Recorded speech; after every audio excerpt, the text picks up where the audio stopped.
Good evening, everyone. Welcome back to Real Reds Talk, an authentic football fan channel made in Manchester. The topics on the table for you today, one of them is the biggest obvious talking point, which has sparked a whole debate, not only just in our group chat, everywhere on social media as well, apparently. And it is, of course, Roy Keane's comments on Bruno Fernandes and Manchester United, which we will definitely get into and try offer a bit of balance into kind of both sides, the player's side, Roy Keane's side, etc. I want to talk about Patrick Dorgu and the games he's going to miss the next 3 due to violent conduct, if you want to call it. It sounds really bad when you say that, violent conduct, doesn't it? But like, it sounds like some really bad. It was a foul. It was a foul, yeah.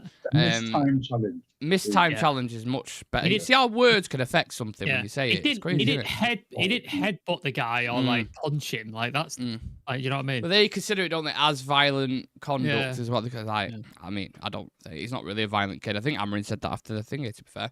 But also from that game as well. In fact, this game just sparked so many different debates. Garnacho walking off. Was it as serious as people are making out? We'll dive into the details of that. And then there's little bits of transfer talk. But I want to start off with this Roy Keane thing, lads, because I think it's important.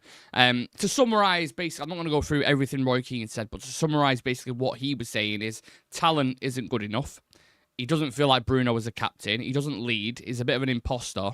And not specifically at Bruno, but kind of this fake pressing accusation, right, to players who half-arse it and half-press. And, I think there is some substance to what he's saying. I think there is some truth in there as well. But I also think the target is way off. But I'm going to save my thoughts for after the lads have spoken. So, Civir, just give us your initial thoughts when you saw all this stuff kind of coming out.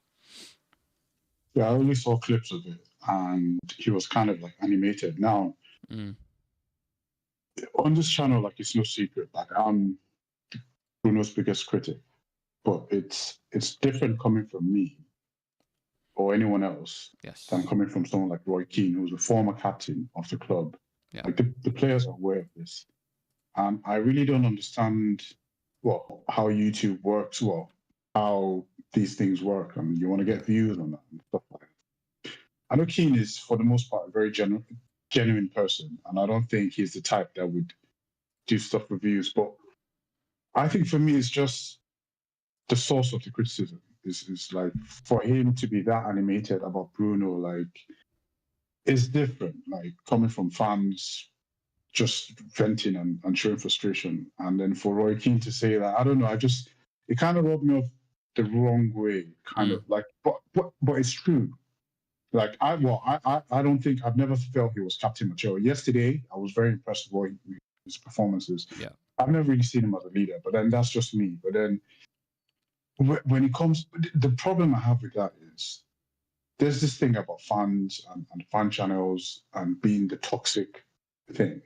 But we forget that all of this stuff kind of feeds into the toxicity that's happening in the club. That the players are aware of all this. I remember, correct me if I'm wrong, but I'm sure Gary Neville had like a thing with AFTV some years ago because he said they were embarrassing because they were criticizing Wenger or something. With Robbie, I think it was. It was something to do with Robbie. Yeah, something like that. Yeah, but it was kind of like aimed at them being criticizing the club and that sort of thing, and that kind of caused like a face-off or whatever. And it's kind of changed since then. Now we're all part of the same hypocrisy. If I'll put that in quotes, but then I don't know. I'm a big fan of Roy Keane, but at the time when the club needs all the support they can get, yes, the players are crap. Yes, they're not doing well, but I don't think it's for a lack of effort. I just feel they're kind of they don't just know how to play this new system. It's not like they don't care. It's not like they're not trying. They just don't know how to play this. It's in nobody's interest to go and play rubbish. You lose your bonuses. You don't get paid. Like, if you don't qualify for the Champions, there's clauses in their contracts. Like, if they don't qualify for the Champions League or stuff like that, they don't get paid the full amount. You understand? So it's not in their best interest to go there and just put a terrible performance. I don't think it's for a lack of trying. I think they just are unable to apply the manager's style of play at the moment. And at the very least, they could draw inspiration from former players, from players that they look up to, from legends of the club. And when you have people like that publicly slamming you, being defended by a rival ex-player, like Ian Wright was defending Bruno, and Roy Keane was going in on him. So it's like the rival players are actually the ones defending the current players of the club. It doesn't make for good viewing. For me, I'm sure other people would like. It's good for the neutrals and stuff, but for me, I didn't. Yeah, I wasn't a big fan of that. The general consensus online, Sam, I think a lot of people kind of agree with what Civir was saying there. Or maybe a little bit upset with Roy Keane and how he's come across in this and on the overlap. I think it's coming from the right place, but the target is wrong. Do you think? Yeah, well, we know Roy Keane is, like Civir says, he's a genuine guy. So what you see is what you get with Roy Keane. I don't think he's putting on airs. I don't think he's pretending. You don't think so? A little bit, not pretending. Maybe the showmanship a little bit. Yeah. Maybe they're poking the bear a little bit because they know he's a reactive. He's got that temper, so maybe they are poking the bear a bit. But I think in terms of his reaction, how he that's how he feels. That's genuinely how he feels. I don't think he's saying it for clicks. I don't think he's saying it for other purposes. I think the production staff and the people around him know what they're doing, because having worked in reality TV, I know how it works. Producers take people to one side, they wind them up and tell them this person said this about you when we weren't around. So when you come back together, make sure you prick that up, and that's how they get the drama, and that's how it all explodes. That's how it works. It's just puppets on a string, basically. I'm not saying that's what's going on here, but there might be a little bit of that going on. And I think Civir is right. Our opinions, we're fans, so we don't have the knowledge or the sort of experience of what they've been through, playing in a top team, winning trophies, being at Old Trafford, playing high-level football. We're just fans. We just watch, we enjoy, and at the minute we cry for the most part. So it's very emotional. It's very nostalgia based. It's very just sort of feeling for fans. Like, I know there's a lot of tactical sort of people out there, like H is fantastic, James Alcott, another good one. They break stuff down tactically and they're really good at it. That's not what most fans do, or most fan channels do. Like, it's more sort of emotional, how we feel, that kind of stuff. But our impact is, I mean, our channel in general, I think the only player who knows about us is Toby Collier. I don't believe any other player knows about us. So our impact is next to a microsecond, isn't it? Like, it doesn't matter. But when somebody like a Paul Scholes or a Roy Keane or somebody like that speaks out, people take notice because of who they are, what they've won, their accomplishments, and that kind of stuff. They take notice. And also, they're on TV every single day. Any football game you switch on, you're probably going to have a former United pundit on it. Whether that's Neville, whether that's Scholes, whether that's Keane, whether that's like whoever, you're probably going to get a former United player on there. Like, it's inevitable. So people see them every day. They take their opinion seriously because of what they've won. And it has impact. It has impact on the players. It has impact on people, how they think and how they see certain players. And I think that's the difference. And I think there's a lack of balance in punditry. It all seems to be when United are shit and there's going wrong, there's a pile on from everybody. Media, pundits, fans, everybody just dicks on them and just is like, this is shit. Fuck it. And there's not a lot of balance. City went on a terrible run. How often was it mentioned, really? A couple of times, maybe somebody brought it up. About it. Arsenal bottled another league again. Is anybody talking about it? Not really. Like, not really mentioned. So it's just that United is this economy that everybody makes money from. And the more negative it seems to be, the more money and the more attention they seem to get. And they know this. So that's what they're doing with Roy Keane. Paul Scholes is slagging players off before they even join the club. Saying Matthijs de Ligt's not a good player because he's played for 3 clubs. Based on what? What? Because he played for Juve, Bayern, and Ajax, who are the biggest clubs in Europe. He's not a good player. Like, it just seems negative for negative sake for United. It's just a pile on. And I just think certain United players, you know what it was like to be at United and the scrutiny you used to get as United players. Obviously, we were way more successful back then, so it's a bit easier. But you knew the scrutiny was Beckham when he had the World Cup thing and people were hanging effigies and the paper had a picture of his face, throwing darts at his face. Like, they know what the scrutiny is, so you think they'd know better. So it really baffles me. And I just wish there was a bit more balance in the media when it came to talking about United, because it just seems to be negative. TalkSport, Sky, online, everything. It's just negative about United. There's no balanced view. Like H does a really good thing. Like he balances, like, this is the tactics, this is why it went wrong. And it's balanced. There's no sway or bias there. It's just literally, this is what happened. This is why it went wrong. It's not, he's not up to it. He's shit. There's none of that. So I think there needs to be more balance in mainstream sort of television for me. I tend to listen to players like that on, let's say Paul Scholes is talking about the midfield position and why it's not working. Yes. And the specifics that you need in order to get that work. I would night and day. But when it comes to, when they're talking about the manager, for example, the majority of United pundits have all done management and failed miserably. Yeah. Gary Neville failed miserably at Valencia. Paul Scholes had a bit of a stint at Oldham, I think, which didn't go very well for whatever reasons, right? Rio's never done it. Rio's never done it. Roy Keane had stints at Ipswich, Sunderland. He did okay in certain seasons, but none of them have been, the higher level like Manchester United, for example. So I don't get why people take their opinions so heavily in those kind of things. Yes, they're saying, look, he's not a good enough midfielder, and I'll tell you exactly why. And I'm like, okay, I'll sit back, I'll listen to you. But when he's bringing out things like he's not showing courage, that's bollocks, because we all watched that Ipswich game yesterday, and after the Ipswich game, every one of us said there was times he was running from one end of the pitch to the other end of the pitch, counter-attacking, defending, getting back, blowing out of his ass. So courage, that's bollocks. Taking responsibility, he did that in yesterday's game. And he is the reason, genuinely, whether people like it or not, for me, he is one of the reasons why we're not very, very close to relegation at the moment in a lot of the games that he's done. That's not to say that he doesn't bring his own, issues that he has. We've all spoken about them. Roy Keane had issues, though. Roy Keane had temper issues. Yeah. He broke Alfie Haaland's leg because he was angry at the guy for what he did. He had temper issues. Like, that's the... Paul Scholes could not tackle to save his fucking life. Yeah. Every time he went for a tackle, he would go through someone and take him out. That's what he did. He was a genius midfielder. Just to add on to just an extra point before we kind of thing it, where Keane is right for me is, I think he touched on Bruno being lightweight in tackles. I think I have seen that at times. I think he does give possession away cheaply. And he's not a similar captain to Roy Keane, who will rally the troops and will do that kind of thing. He is different, and he does get over emotional, and he is petulant. Those are all facts that I agree with, and they're things. But I just think the timing of it, Civir, as well, like we touched on in the group chat, to do it after a game where they've just won with 10 men again in a very, very difficult season where the pressure's on and they've been losing at Old Trafford. Why now? Just the points that you made there, like, about Roy Keane saying Bruno doesn't lack, he lacks courage and he's petulant.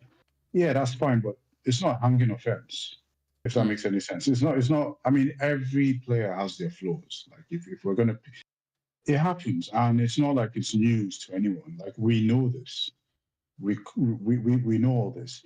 Now, one of the things that also makes me feel uneasy about this whole thing is that if Keane is doing that, then we can't criticize any fan who goes on a rant and starts calling Bruno this and that and all that, or starts calling players names. Like, basically, you're giving free license, whether you like it or not. Like, former players need to be responsible for some of the things that they say, like, because then it allows other people to then go into those kind of negative spaces about players, and it's just a free for all at that point. But just to get back to what you're saying, after the game, it's not like we lost. Yeah, we're 15th or 14th or whatever it is, but we didn't lose the game. We played with 10 men for over a half of football. We're in a terrible position right now, and it was a very important win. Like, we really needed that win. And the way he expressed himself, I could tell that it was like pent-up anger. Yeah. I don't know if it was pent up against Bruno or against Ian Wright. Like, he'd been meaning to let loose for a while, and it felt like it was something that he'd been carrying for a while. And the timing was just, I mean, what are we supposed to do as United fans? So we're not allowed to celebrate a win. We can't be happy that we won. Like, to say on that, Chivy, like I put some stuff up on the socials and stuff like that, and people like, oh, calm down, it's just Ipswich. I was like, all right, don't celebrate any wins then. Like, let's just not. It's 3 fucking points, You know what I man. mean? Yeah, do you know how bad we've been sake. this season? Fucking celebrate a win when we win. Yeah. Like, Like, Jesus 3 Christ, points. I won't celebrate a win then. Jeez, like my team's won for the first time, what feels like forever, and you're telling me, oh, it's just Ipswich. You're like, It's 3 points. We don't have our the talisman for the season. Like, what's his name is out. Ahmad is out. Yeah. Our other outlet was Dorgu. He got a red card. Like, then we win, and what? I'm not allowed to be happy, or at least to be content with it. Like, you know, at the very least, man. Yeah, I don't know. But it very could have easily, how bad we could have felt after the game if we would have gone down to 10 men and then lost the game. Yeah. I mean, how depressing that would have been, honestly. Listen, we went down to 10 men. They scored within, 2-3 Exactly. minutes. You're thinking the worst. We're thinking the worst. And then we had the courage to come back. Yeah, it's Ipswich. But then we've seen that happen so many times. Where teams give up the leads and stuff like that. So, like, yeah, it was a win to celebrate. I don't care. Like, we won. We got the 3 points. We're in a much better position going up against Fulham now. Yeah. In the FA Cup because that's a very important game that we have coming up with Fulham. So we're in a much better headspace position, you know. And I just hope that the team, Bruno, and the rest of them don't take this negatively. I hope they can get that sort of siege mentality and use it as fuel, you know, to then to literally just prove a point. Amorim said in his interview, didn't he, post match, he was just like, everybody here probably saw the red card, saw the goal come in, and went, here we go again. He said it in the interview, like he referenced it because he knows what's going on and the feeling around Old Trafford. So for us to come back and win that game and then not expected to be happy about it, it's just it's been so bizarre to me. It really is bizarre. Like I put up a quote from Patrice Evra about the speech that Sir Alex said to him before they went out for the 2008 Champions League final. And so many comments were just, you only won it because John Terry missed the penalty kick. So, all right, I won't be happy about winning the Champions League then, because John Terry fucked up. So it's my problem that I can't enjoy this Champions League win. Like, I don't get it. I really don't fucking get it. Context is everything, right? And in the context of this season, to be happy about winning last night, you cannot blame anyone, in my opinion, at least. But I do think this overall criticism at the minute and how heavy it is, I think this is why it's impossible for any player to keep his confidence at the club. You've got this constant barrage from their own club legends, people who look up to. I mean, Bruno Fernandes is captain. He probably looks, all these people, I think they're all captains. You know, Roy Keane's arguably the greatest captain the Premier League's ever seen. So for him to come out and say that, it's going to weigh on him massively. I just want to put something on the screen. I don't know if you guys will be able to see it or not, but basically it's all Bruno's ratings from this season. People can take whatever they want from ratings. There are things there. But just to show, and just offer some context, this season he's been so important. He's had games where, you know, it's been absolutely shocking and it's not been good enough, and I accept that. But for the most part, I think he's done pretty well, all things considered. And I think we'd be a lot worse off. If Bruno's not on that pitch yesterday, if Bruno's not on that pitch at Everton, we don't get points. He comes in clutch, doesn't he? He's a clutch player. Like, when the chips are down and you need something from somewhere, most of the time it's going to come from Bruno. He's going to create something, he's going to make a ball, or he's going to put it in the back of the net himself. He's that type of player. Ahmad is that type of player. When we need something, it's Ahmad that normally steps up. And Bruno's been that type of player since he came in January, like under Ollie. He was that type of player. And I know people say, oh, stats will say whatever you want. But if you look at his stats, they're comparable to Kevin De Bruyne, who we all argue is the best midfielder. Can I give you a stat just on that as well? So his recent form, all of United's last 6 goals have come through Bruno. Yeah. So it's just, I don't understand. I get it. His petulance is an issue. Yes. Inconsistent at times. And probably not the captain I would have picked personally. Mm-hmm. But again, when you look back at when it was getting picked, who were the options? Yeah. Do you know what I mean? It wasn't a great... But does that, the petulance and all that kind of stuff and not being a leader, does that warrant that sort of response? from Roy No, Keane. absolutely not. No, definitely not.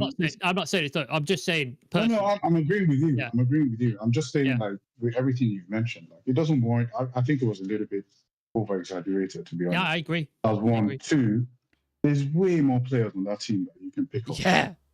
It's like you walked into a room right there, and you've got like it's people cleaning shit up, and Bruno's the only one with a shovel, and everyone else is kind of like, oh, I don't want to finger, and you're going, oh, you mate, what the fuck are you doing? And he's like, I'm trying to sort this shit out. Like, what is it? Everyone, there's other players here who are making a mess. It's bizarre. Here's my thing. Just give credit where credit's due.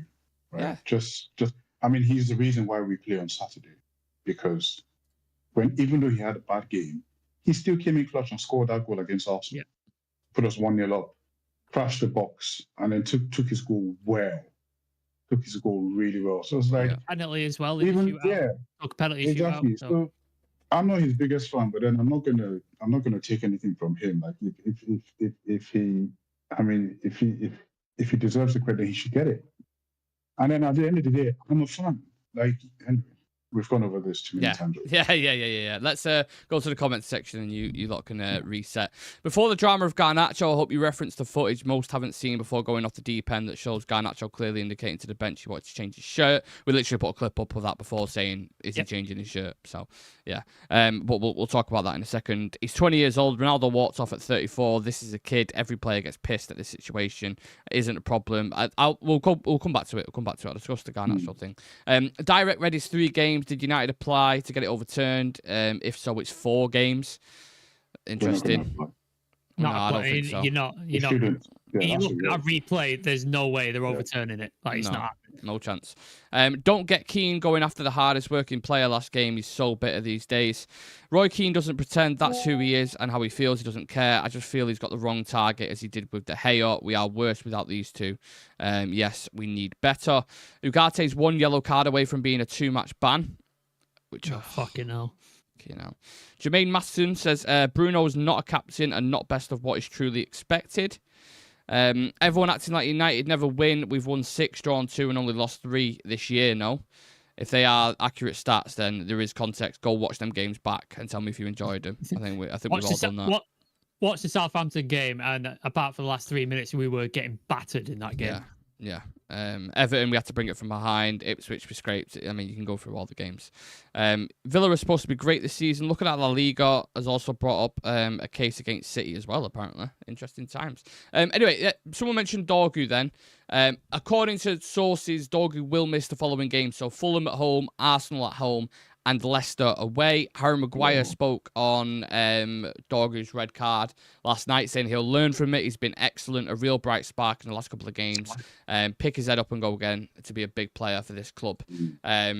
Dorgu's been, I know we touched on it last night, lads, so I don't want to go into the specifics of him as a player, but every player has a situation like that, don't they, Chivy, where it's like, a rash red, and he's I mean, how old is he? 20 years old, 21? So he's going to be a big miss him, isn't he, the next couple of games? It's football. Like, it happens. Like, it was a mistime challenge. It wasn't intentional. It always looks worse in the replay. These kind of things, always looks worse. Don't they always seem to give the angle to the ref? That's the worst slow-mo. And then they stop the frame as he stood, and then they go back like that. Yeah, it's like, it's almost as if it's like, all they need now is just like a narrator going, he spots his victim. And someone in the corner communicating, like, this is what's going on. What's the music on it, like? Dorgu steps in. Yeah. And then Omari Hutchinson got up and played. He was milking it. As soon as he went off, he was like, la, la, he got up and, like, oh, I'm good. But it's football, it happens. It's probably not going to be the last time you see something like that. Like, it's always going to happen. I just hope that we don't try and what's supposed to go protest the red card. I don't think appeal. Appeal. Sorry, guys. I just hope we don't try and appeal it, because then that means he's missed for longer. I didn't realize he's going to miss the Arsenal game though. That's the killer, innit? That's the killer. Ooh. I don't know because I think the other games he'd be more crucial in because I think you've got to break those teams down. Whereas Arsenal, you're going to get a lot more space, in my opinion. I just think Leicester are so piss poor that I'm not too arsed about him missing there because Leicester is so shit. But then, if we're playing defensively, and trying to catch him on the counter, you look. I mean, he's an out. He's an out. He's basically a winger. And we'll also remember it's Dallo on the left now for the next 3 games, which is not good. It's not good. No. Oh God! Let us know your thoughts, people, on that Dorgu situation. Who you would, well, I was to say who you would play there, but we don't have any fucking options, do we? So it's gonna have to be Dallo, I suppose. Did we have any news on like Kobe and Toby? Like when they nothing as of yet. No. I'd imagine it'll be a presser tomorrow for the Fulham game, so we'll hear more about that then. He said Mount is closer to return than anybody. He said Mount's the closest one, but he didn't say how long. So yeah. And with Ugarte on a yellow as well, like I just said, if he gets one more, and we're missing him for the midfield as well. Oh my goodness me. But look, there was just one more situation I want to discuss from the game yesterday. Amorim got asked about the Garnacho thing going straight down the tunnel, and he basically said, "You are making the connection with Rashford, right? I'm going to speak to him about that tomorrow." Basically, like they were Amorim's direct words. That was a bit weird which was bizarre, isn't it? Yeah, it was very, very bizarre. It's kind of like nobody brought. Laurie said on the Talk of the Devil is like nobody brought Rashford up, and nobody asked, and then Amorim just connected, and everybody was like, "What?" Rashford catching strays from Amorim is a weird one, but I don't know. On first initial glance, Sam, I felt like it was. I was a little bit annoyed at it because I didn't know the full context to it. I thought him walking off, I thought, who do you think you are? That's a spoiled brat for me to walk off, especially like we just gone and won the team, won the game. Like, I don't know. He's very entitled at times, Garnacho, for me. It was coupled with the social media post, wasn't it? Because the social media post went out on his Instagram, like and he's down and he's looking fucking annoyed when your team has just won. Because normally when your team wins, the players put out, "Oh, great win," or 3 points or whatever, don't they? But your team's just won, you put that out, and then I saw the video of him walking off, and I'm like, this kid needs to have his phone taken away from him. Because every time, how many times has he put shit on social media where you're like, why have you done that? And you know why he's putting it on there. Yeah. Just stop. Like, don't go near your phone after a game. Just leave it. But then the video that's come out subsequently where he's walking and he indicates to, I don't know who it is, one of the staff members. But is he doing that for a save, Sam? Is he doing that maybe because he knows? I don't know. I would like to give him the benefit of the doubt and say he is changing his shirt. But how often do we see that happen where players got piss wet? Nobody else done it.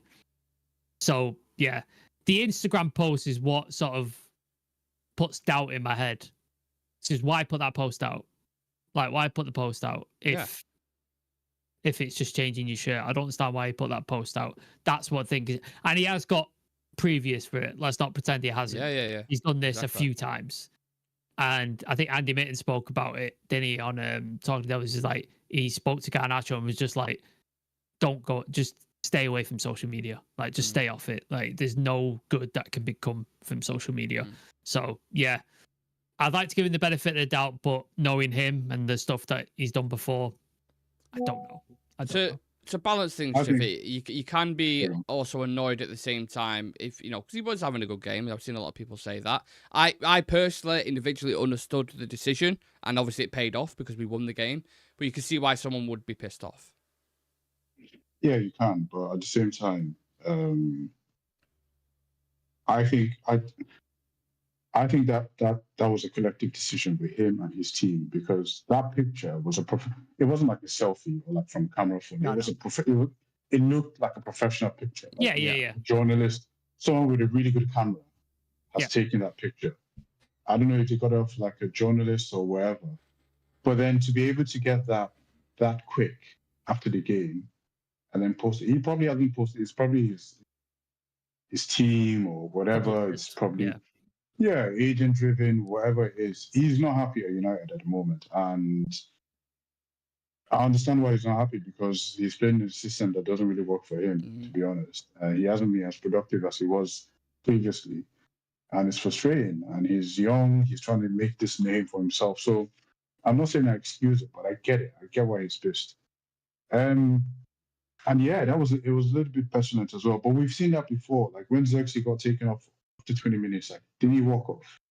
He got booed off though. That's why. Yeah. I'm just saying, like we've seen that before, like But then, and I also, after the game, we're questioning Amorim's decisions. Like, why did he take off Garnacho and leave Højlund on? But then Amorim says that he needed Højlund for like in defense during corners because he was on Delap, if you remember. So no, he was on the other guy, not Delap. Hutchinson. O'Shea, yeah, the centre back. Yeah, He was scrapping with all game, basically. Yeah, basically, yeah. So he was on O'Shea. Maguire was scrapping with Delap, wasn't he, the game? Yeah, it was, yeah. So then I was like, okay, I get it now. Because I wanted Højlund to go off and Garnacho to play. But then just knowing all that, for him to just go on and put that out there, I think it's a collective decision with him and his team. I think he's not happy.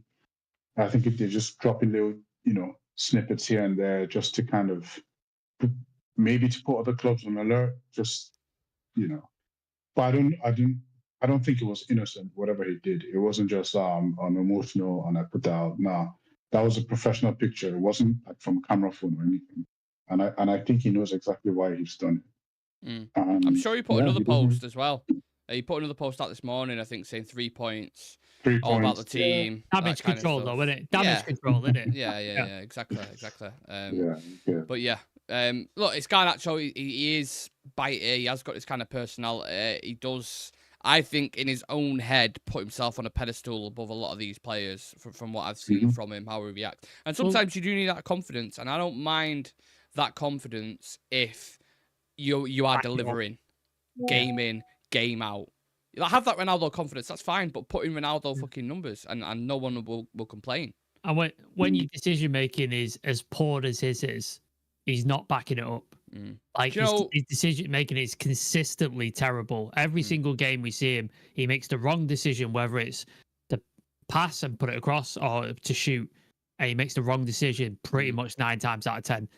And when you're doing that, fans lose patience. Like, it doesn't matter how young you are. Like, I remember when Ronaldo came, when he first started, I was really impatient. He'd do these step overs and then he'd have no end products. And it's just fucking infuriating. But eventually he started to get it, he started to click, and he started to deliver these end products. Garnacho's still not doing that yet. He's still not delivering that end product. Do you know when I told you, lads, I've done the Onana video today, which will be dropping for members, by the way, within the next couple of days, so keep an eye out for that. When I went through it, obviously I watched the highlights, so I was seeing the goals as well. And there was so many times where Garnacho just doesn't square it or doesn't, and it takes a rash shot. And Højlund still, from day one, Højlund's screaming at him to pass the fucking ball. He needs to improve. Like, when you see a cycle with a young player, it's like, right, I get it. It's embedded in them. They're young. They're going to make mistakes, right? But on that cycle, along the way, you want to see this change and improve. And that is a part of his game that he has still not worked on or improved, for me, slightly. I don't think. He's still very raw and rash. That's the difference between him and Ronaldo, because, like Sam mentioned, when Ronaldo came, he was frustrating, but you could see the growth every other. Like, Ronaldo didn't come and just... it took him a while before he started scoring goals. Like, it took him a while before he scored like a lot of goals. It was like 3, 4 goals, first few games. But then he was a team player, which was really, really important at the time. He was playing for the team, with the team. It wasn't just the Ronaldo show. Like, he had to earn everything he's doing now. Like, he literally had to earn this, his right for all. And it's different now. With footballers, and the pressure is different, the attention is different, the money is different. Like, it's so different, and players just get in their heads sometimes, and I think he's just all up in his head. And I'm very, very sure like this is probably his last season. I'm quite sure, because I think I think got close in January, did it? Like, January there was so much talk about him going. I think Chelsea, Napoli. Not because I want him to leave. I just think with everything, I think there might be a mutual agreement, and we need to cash. And I think the club are going to cash in. If they have to cash in on Kobe or Garnacho. Would that be the right decision if they let Garnacho go? For the manager, probably. for the system. But like, and here's the thing: if we think, if we're sitting here feeling bad that Anthony's doing well, watch what happens when Garnacho leaves. He will light up wherever he goes. If he goes to Napoli, he will be the next coming of Jesus at Napoli. He will light anywhere he goes. Any team that plays direct football, Garnacho goes there and lights the place up. Yeah, especially as a natural winger where he's suited to. I'm watching the game yesterday, and I'm seeing Dorgu play more as a 10 than Garnacho is, because Garnacho's holding the width, Dorgu's inverting to kind of play. And I think that's what pisses him off. I think that's what he's annoyed at, because that's a tactical move there. And I think he wants to be in those threatening spaces. And where he's playing now, he's not going to get any. Yeah, the goals will dry up, the assists or whatever. He doesn't get that much freedom anymore. If he goes somewhere where he gets freedom, expression, and he's just direct, just cutting and shoot, he will light up the place. Yeah. If you look at players like Goncalves, Florian Wirtz, intricate players like this who can really play well in the pocket, Garnacho is so far removed from that. He is not one of those inside 10s. He's a natural. Yeah, and that's not what it's not his game. Yeah, it's not his game. So if he did get sold, look, I know he puts up numbers. Obviously, at the minute he's struggling, but I know he has done usually well for us. But if he's not fitting and it still feels a bit, I agree. I think in the summer, if a player doesn't fit the system, why keep them? Like, if the talent is obviously the talent is there, but if they don't fit the system, there's no point, because the player gets frustrated, the fans get frustrated. Like, nobody wins. Yeah. So it's just best to let him go. Exactly. The longer you keep him, the more. You know, if you can get 60 million for him right now, all profit as well. I would consider it genuinely. I would consider it. Yeah. Here's the thing: I wouldn't want him to be sold on the cheap at all. No. I'd rather keep him, and then But if we're going to cash in, then we need to cash in like proper. Yeah, minimum 60. Yeah, I agree. Just the last couple of minutes, these bits of transfer talk. It's got a very Nigerian theme as well. We've been linked with Ademola Lookman. Been linked with Osimhen, and I've seen something this morning as well with Boniface. I don't know what's going on with him. I thought he went to Saudi Arabia, but I think. Are you writing these stories, Chivy? Do you remember when we were saying we're going to write burner account? Are you writing these? Yeah, burner Three account. Nigerian players, and Chivy's like, yes, let's have just to get say these that out. the sources they're not great. Some of them. I mean, the swap Hoyland for that's bollocks. That's definitely bollocks. Osimhen. It's going to be one of them. Osimhen and Cash, basically. Because Napoli are a fan of Hoyland, apparently. But look, we know the situations with reports and stuff. But just on the striker role specifically, do you all have a number one target for that? Who you would go and get? I know we spoke about Osimhen in the chat, Civir, and you touched on like you're not sure if it'd be like for like fit. But do you have anyone in mind that you would prefer or go for? Gyökeres, because he's played the system that this guy played before. Like, he knows, I'd trust him more. Now, I'm not an expert at Gyökeres. I'm not, I'm literally just going for someone who can come in and doesn't have to start learning the ropes, doesn't have to start learning what positions to take, doesn't have to start. Fits the system. He knows where to go. He knows what to expect from the players. Like, he knows, and he can help the players as well, because he's played that system for like 2 years. So he knows exactly what to do. So I think for me, I'd rather go for Gyökeres. Osimhen as well is really good. His touch is very inconsistent. Like, today he's good with the touch. Tomorrow it's nowhere. And I know I'm Nigerian. Like, I really, really, really like this guy. Like, he's brilliant. I just don't know if he fits. Football now is all about systems. It's literally not about players anymore. I mean, we've been there. Nick, when you were reading out, when you sent Osimhen stats in the chat, like, we've been there before. Before Jadon Sancho came, it was all about, in the last 5 seasons, he's had such and such goal and assists. And before any other player came out, because Cass has done this, and what's his name? Cavani scored this amount of goals, and this and that. Everybody comes to the stats, and they come into a system that doesn't work. And everything dries up. So that's the thing. Now, I may be wrong. I infamously was absolutely livid when we signed Michael Carrick. I was like, what the fuck are we doing? I was so pissed off. He was our only signing that summer. Yeah. And I was still mad. I was like, what? All these other players, Michael Ballack was there. We're linked to Ballack. We're linked to all these.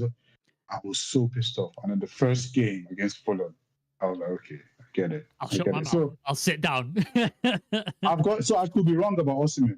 I could be wrong. He could come in and just light up the fucking place, and I'll be the first to admit I'm wrong. But and I'll be the first one to send you a message. Don't worry about that. Yeah. Please, I'll be very happy. Like, Jimmy pretend like, no, Nigerian pride. Oh, he's doing. He's gonna be great. That's my point. That's my point. Flag out like that. It's just got Nigerian flag back.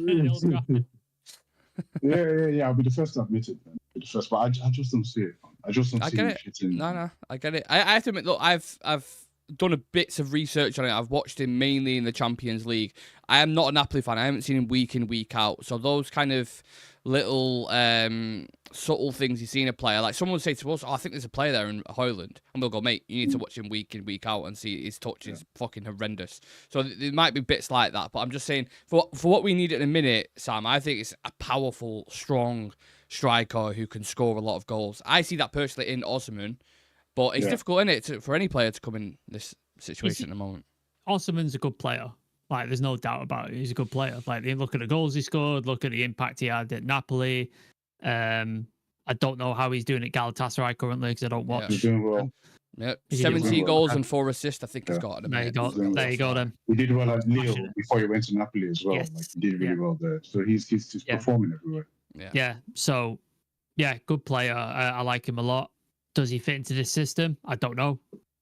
I don't know how he fits into the system. He might come in and hit like a duck to water and it might be perfect. Or he might come in and struggle and then we're going, why is Osimhen coming in? He's not good. People will start getting pissed off. I'd like to take the easy road out and like Civir, Gyökeres knows the system. He knows the manager. He knows how it works. He can come in and it's that jigsaw piece, the last one, and it just fits in perfectly. And you're like, that's the guy, and it works. You get another wing back on that right-hand side. You got Dorgu. You get another 10, and you get Gyökeres. You've got a system there starting to build, and a system that's going to start working. I just think it's easier if you go and get the Gyökeres deal done. Probably cost about a similar amount, wouldn't they? What are they looking like? 80 million for Osimhen, 70 million for Gyökeres, 10 million either way. So save yourself 10 million, go for the one that's probably going to work a lot easier than Osimhen. Not to say he's not a good player, not to say that it couldn't work, but I think there's an easier sort of fix there than Osimhen. I think I make a kind of correlation with like a Drogba type signing, because I feel like Drogba kind of revolutionized that number 9 role on his own. And I think this 9 in this system, you have to be that brute, that powerful kind of player. And hopefully it would work out like that. Do you know what I mean? I think we need that. I don't know what it is. I can't describe that kind of engine and force. And Osimhen's, whenever I watched him, he's just fucking pushing people out of play, like drive through people. He's a unit. He's a unit. He's a fucking unit. And he's a poacher. Like, he's one of those people who just makes goals out of nothing. Yeah. Like loose balls in the pause, but loose balls in the box. You're talking about your Friday night there, aren't you? Yeah, literally any loose ball there, like he's on it like that. Like he definitely wouldn't dummy that ball from Euro. Jimmy's still pissed off about that. No, just on the phone. It's on his lock screen on his phone. Osimhen, bastard. Yeah, but Osimhen, that type of player. Like, if you remember the goal Gyökeres scored against Man City, where he's with, I think it was Nathan Ake. I can't remember what defender he is. The defender is on his left-hand side, and he bullies him, and he shoots the ball, but he plays it into the ground. Just watch it. Like, the second goal, like, it was not... It looked easy. Where he knees it and volleys it. No, it wasn't volley. Like, he controlled... The ball gets squared into him, and he controls it, and then takes just one shot. So it looks easy, but it's not. It's IQ, it's experience, it's... You need that sort of thing. And I think Osimhen can provide it as well. But I'm just saying, like, in terms of, like, system, I don't want someone who comes in and just, like... It's a gut feeling. It's a gut feeling, isn't it? I get it. I understand it. Let's go to the comments. Sorry, just 33 mil bid for Osimhen. I don't know where you're getting that from. His release call is like 65, 70. It's going to say it's not. It's double that, which is a good price. And the reason why I say this now is because I'm sorry. We'll wrap up in a second. Is look at the strikers in Europe at the minute. If you don't get Gyökeres and you don't get Osimhen, who the fuck are you getting? There isn't anyone.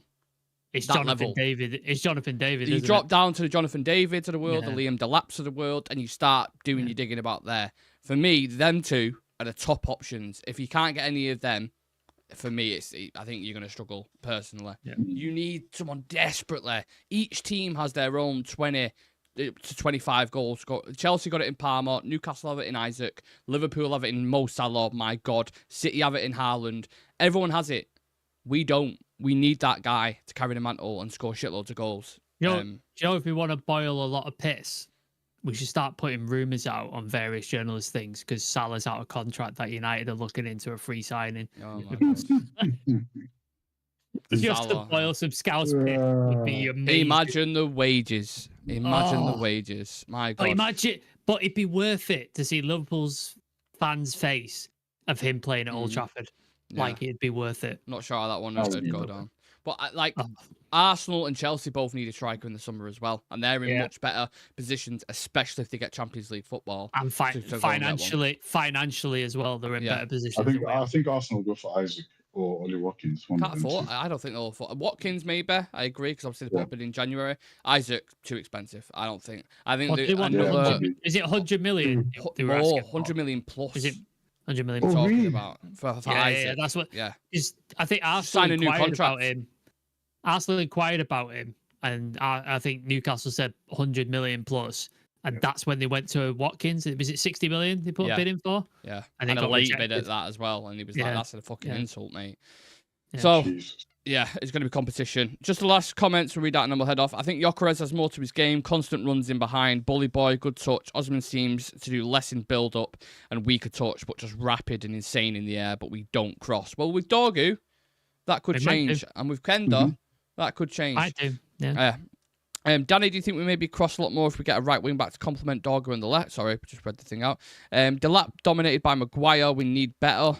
No James because Kenda's left-footed. MB is apparently 33 plus Hoyland. Yeah, I've seen that. That's a load of bollocks.